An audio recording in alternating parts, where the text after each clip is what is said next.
دارالفتاء والقضا نه مونږ تیره هفته د کتابونو دپاره ملګرو ته گزارش کړی چې مونږ سره تعاون وکړي. د جاپان نه شکیل به مونږ سره تعاون کړی دی، نو الحمدلله هغه فتاوی مونږ هغې باندې واخیستلې. د هغې مونږ شکریه ادا کوو. مفتي صاحب هغې دپاره دعا هم وکړئ. خو دې سره یو بله اهمه خبره ملګرو گزارش کې راوستل غواړو. مونږ دارالفتاء ته د یو بل کتاب ډېر ضرورت دی چې هغه د دارالفتاء د مکتبې دپاره ضرورت دی.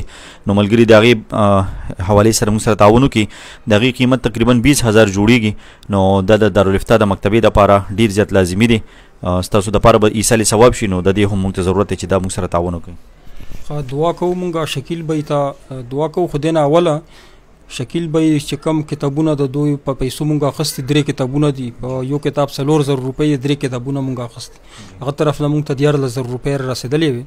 خو چې کوم کتاب د چا ضرورت و دا په صحیح ځای کې لګېدلی دی. یو مولانا صاحب وزیر وزیرستان دی، دلته په دا روډ کې ناست و. بله ورځ ما چې دارالفتاء له ولې نه راځي هغه ویل چې ما سره کتاب نشته.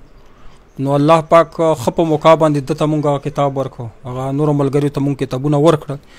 او مکتبې کې یو کتاب مونږ لا ډېر د فقه کتاب دی، ډېر ضروري پکار دی. که تاسو سره چا سره زکات پیسې په زکات کې هم ورکولی شئ، صدقه وي یا خپل مور و پلار دپاره صدقه جریه کوي، یا خپل کاروبار دپاره یو مشکل وي یا اولاد یې یا بیماران وي هغو دپاره صدقه جریه کوي. نو دا کتاب کې مونږ سره خصوصي تعاون وکړو چې دا کتاب مونږ دارالفتاء دپاره والو یا نورو طالبانو دپاره داسې کم نادار طلبه کرام دی هغو دپاره تاسو کتابونه اخیستلی شئ. دا ژوند دپاره صدقه جریه وي، بیمارانو دپاره، مړیو دپاره به صدقه جریه شي. الله پاک د شکیل بی دپاره په خپل وطن کې ثواب وکړي. ټولو مسافرو د خپل وطن کې ثواب وکړي. الله دې دا صدقه جریه د خپل دربار کې قبوله کړي. الله پاک ته څه مقصد دپاره یې کړي هغه مقصد دی الله پوره کړي.